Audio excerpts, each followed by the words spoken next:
Those are the four functions of media, and they are both positive and negative.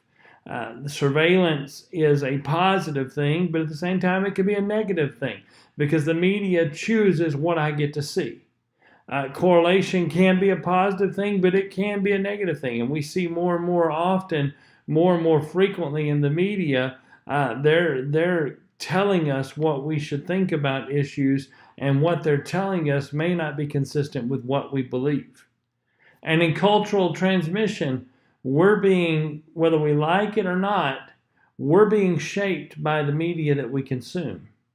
Certain kinds of behavior are considered normal today that were not considered normal just a few years ago.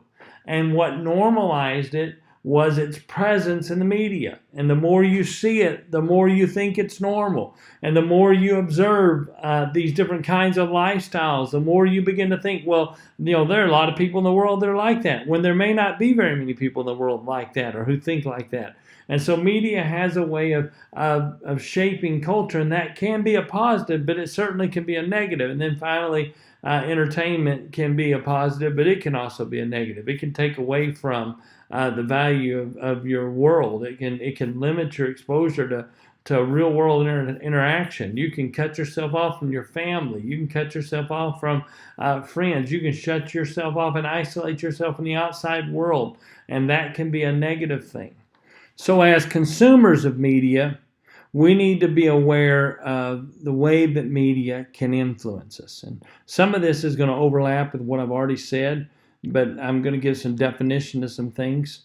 First of all, media acts in the role of an agenda setter. It sets the agenda. And there are gatekeepers that decide what we watch and what we don't watch. And there are people at the news organization that decide which issues are important enough to get a news story and which issues are not. And so they are the gatekeepers. They decide what we're going to be able to access, and they decide what they're going to broadcast. And so through deciding what they're going to broadcast, they choose what we can access. And so those powers give them the ability to set the agenda. They're able to determine what the public's thinking about, what they're talking about, what the issues are.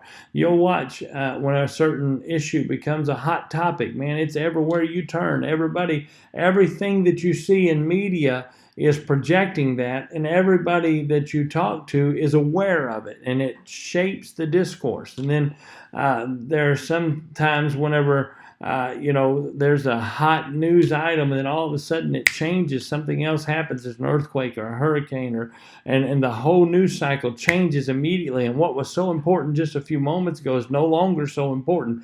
That's the agenda-setting ability of the media. That's how it influences us. Another way that media influences us is through hegemonic messages. Media suppresses minority opinions. It suppresses minority viewpoints. The message of some individual or some organization that is not necessarily consistent with the agenda that media is setting is very easily suppressed by the media. Another way media influences us is through cultivating worldviews. And we've talked a lot about this already, but media tells us how we should feel, how we should think, how we should process certain pieces of information. It shapes or attempts to shape our view of our world, of our culture, of our society, of politics, of religion even. Media tries to impact and shape our world view. And then finally, the fourth way that media influences us is that it changes the way we experience the world. Media opens up whole new opportunities. We can see things that we never would have been able to see in person. We experience things that we never would have been able to experience on our own. And so it influences us by influencing the way we access information. As consumers of media, once we recognize the ways that media can influence us, it empowers us to resist those influences. And there are several different ways that we can do that. First of all, we have the ability to select what media we watch, what media we consume. Not only do we select what we consume, while we're consuming something, we have selective attention. Our mind may wander off, or we may tune out the transmission. And so we're not only do we select the channel, we select what parts of the channel we listen to. We select the message, and we select what parts of the message resonate with us. We also are selective in our perception. We decide what meaning we assign to the media or the information that is projected to us by media. Different media outlets may try to tell us what to think, but ultimately we have that power on our own to decide what we will think. And so we are able to resist the influence of media by dictating what we're going to think about what we're receiving. In other words, we're not just puppets. The media doesn't just dictate to us what we should think or feel. We have the ability, the cognitive ability, to decide what's important, to decide what's factual, what rings true, and what looks like bias. And we have the ability to decide what we're going to allow to influence our thinking, what we're going to allow to influence our perception of the world. And finally, we have the ability to select our retention of the information. We don't remember everything we see. As a matter of fact, if we don't think it's important, we're probably going to forget about it. And just a few minutes later, we're not even going to recognize or realize or remember what it is that we watched. And so the first way that we're able to affect the influence of media in our life is through selective processing. Another way that we can affect the influence of media in our life is through oppositional reading. We may seek out intentionally opposing viewpoints. I'm guilty as charged. When I read a story on a news site that, like, say, CNN, I may then turn to another news site like Fox News to get the alternative view of the same subject. And so we have that ability to seek out opposing views, and we don't have to just adopt what the media tells us. We have a chance to go look for information other than what they're saying. We have a chance to go look for other viewpoints.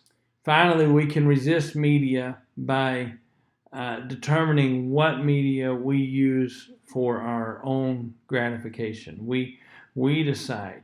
There are all these different channels being broadcast on YouTube and Facebook Live and through Instagram and through traditional media, and all these different things are available, and we decide. We get the opportunity to decide what gratifies us. What is it that we want to be a part of? What is it that we want to allow to open that door of influence in our lives? The next thing that your book talks about is the different types of traditional media and how they are used and what effects they may have on us. I'm not going to go through every aspect of it, but you will want to familiarize yourself with Table 11.3.